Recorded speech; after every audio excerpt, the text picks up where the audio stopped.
Hey, what's up, guys? This is Dr. Nathu, and I got Dr. Mahdi with me today on the Dental Tips podcast. And today I wanted to ask Dr. Mahdi a question about crown preps and final impressions specifically.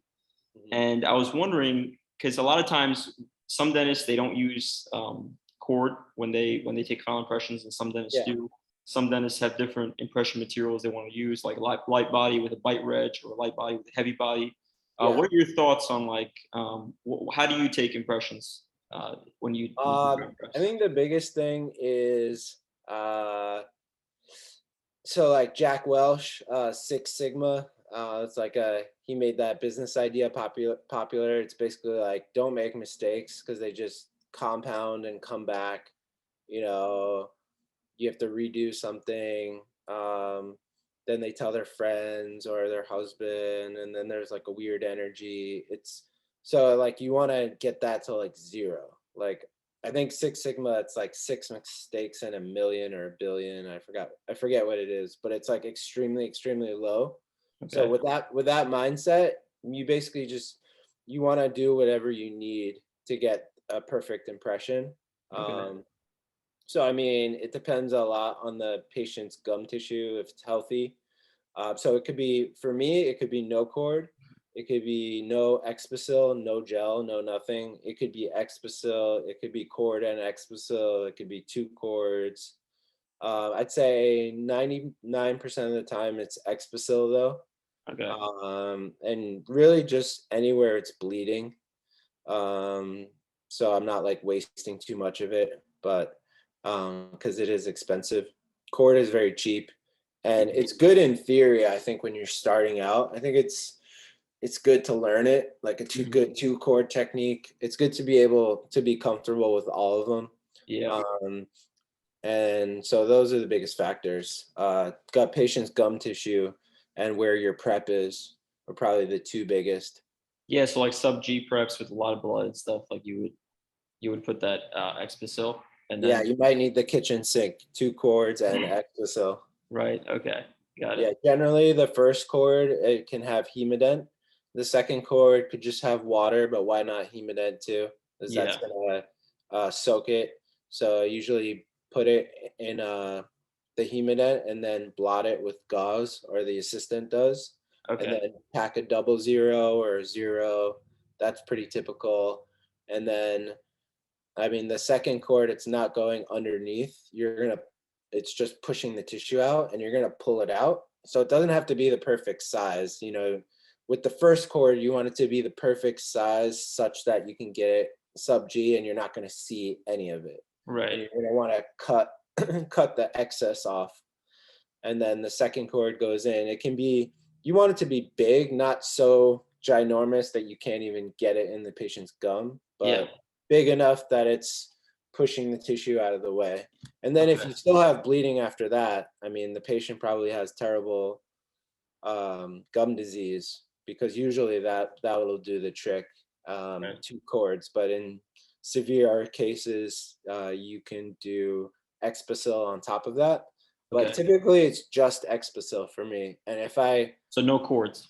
no cords, just Expacil, Traxident's a popular one, and I sometimes will only put it where they're bleeding. Okay. Sometimes I'll put it all the way around the tooth, but Yeah. sometimes that can be excessive and just kind of a waste So of even if the material. margin is sub G, you wouldn't need a cord. You would just use I mean, most I of the time. usually don't have sub G margins. I feel like Okay. if I have sub G margins, it's a dental implant because it's, Right. yeah, And because you offer that, you can actually, you're able to have that option. The patient's more likely to accept it because they're going to the same person. Um, yeah. I mean, I wouldn't really worry about that. I mean, there's dentists that just focus on restorative. So like whatever you do it well, and you have a system, and then you get better at that system. So if your system is referring somebody out for an implant, you have a surgeon that you like, and you have a way that you describe it to the patient, and you've done it hundreds and hundreds of times. So the way that you say it to the patient, it gets refined, and you find out positive ways to explain it, and then you should have probably a way that you say everything the same way, and it just like you're just tweaking your shtick, so to speak. So right. but I mean, you'll just end up doing more restorative. You'll just end up doing more of what you like. Right. Okay. Got you.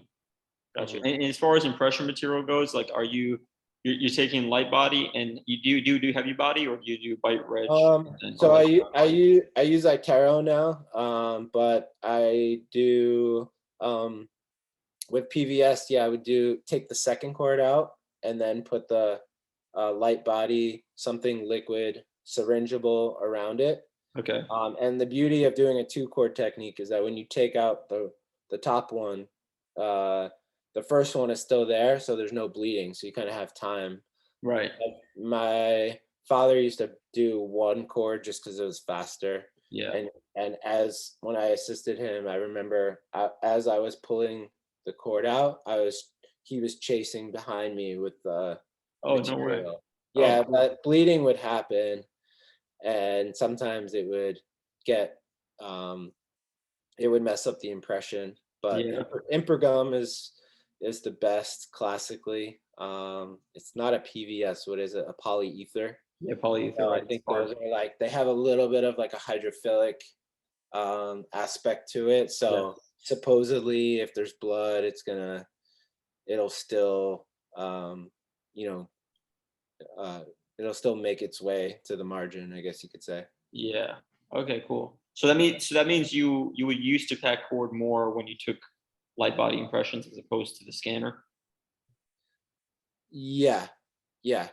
That no, with Exposil you could do it. You could You use still do the same thing. Exposil for yeah, you can do the same thing. Okay. Yeah, And you could and do also you ever take a bite with Regisil, and then put the light body in the bite? I think a triple tray is good, but some people do quiver. So if you can identify those people, and when you identify the people that do move their jaw, then a it's usually people with TMJ and wear on their teeth, and they just don't have a stable bite, or like they're older and they're just it's tough to communicate with them. Maybe you want to err on the safe side and do a full arch impression, top and bottom, and then you don't really need a bite if you can hand articulate. So if they have like pretty good class one bite. But if it's a really strange bite, then yeah, you'd want to take a bite registration to help the technician.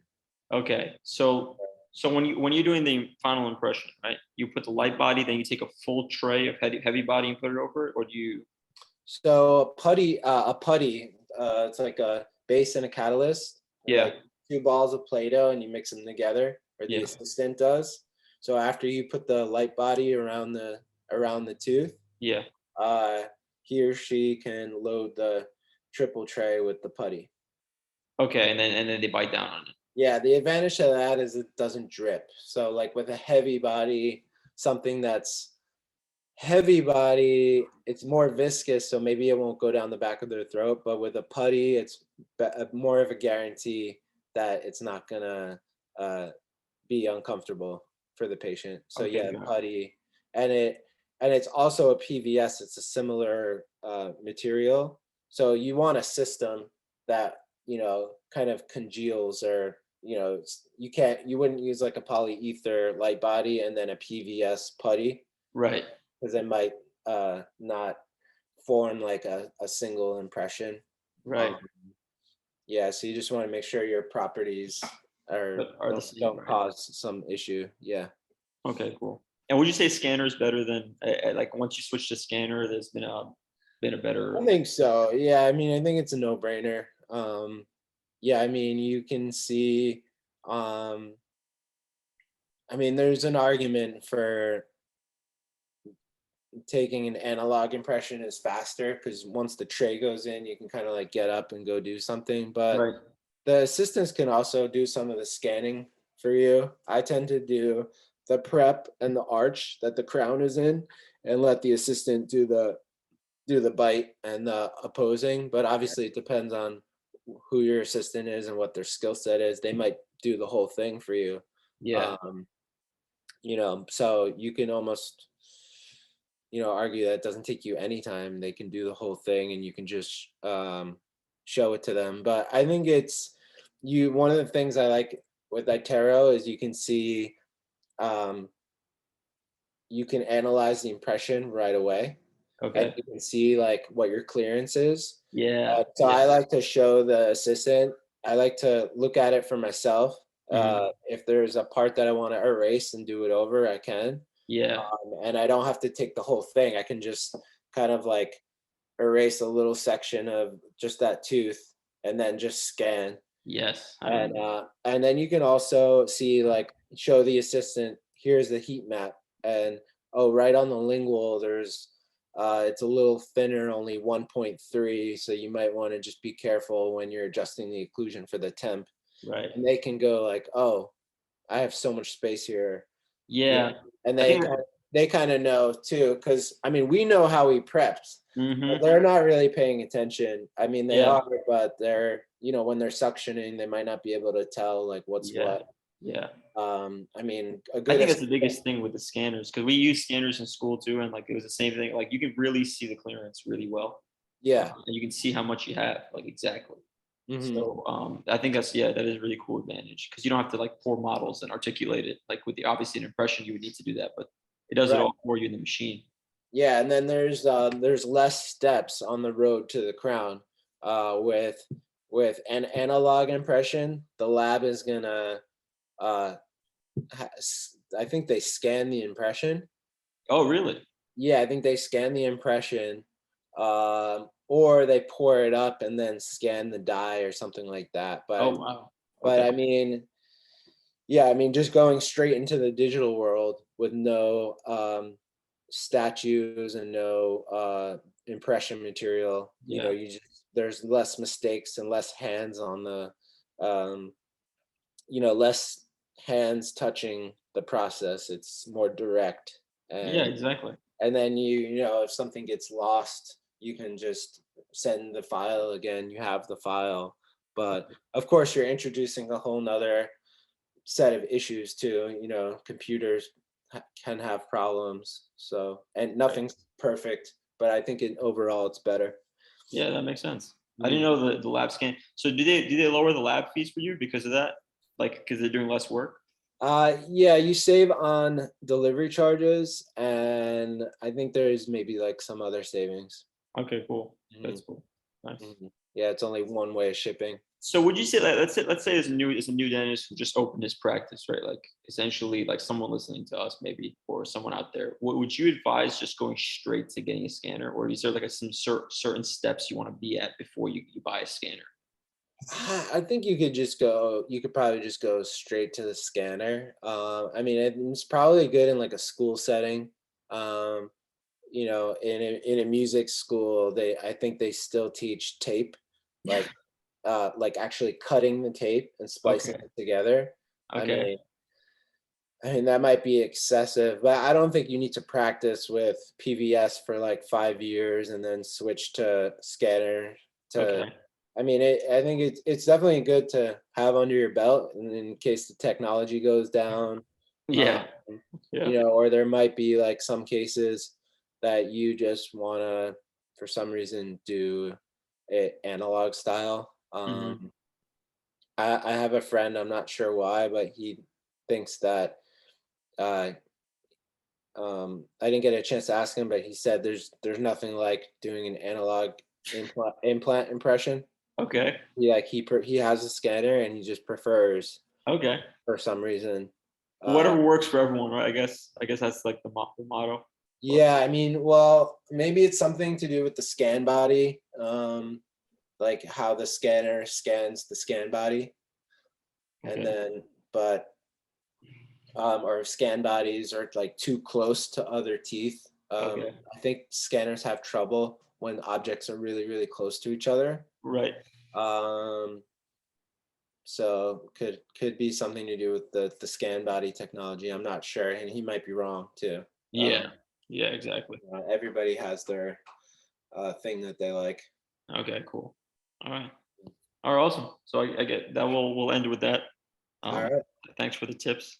Yeah, got it. Yes. And till next week. All righty. Sounds good. All right. So.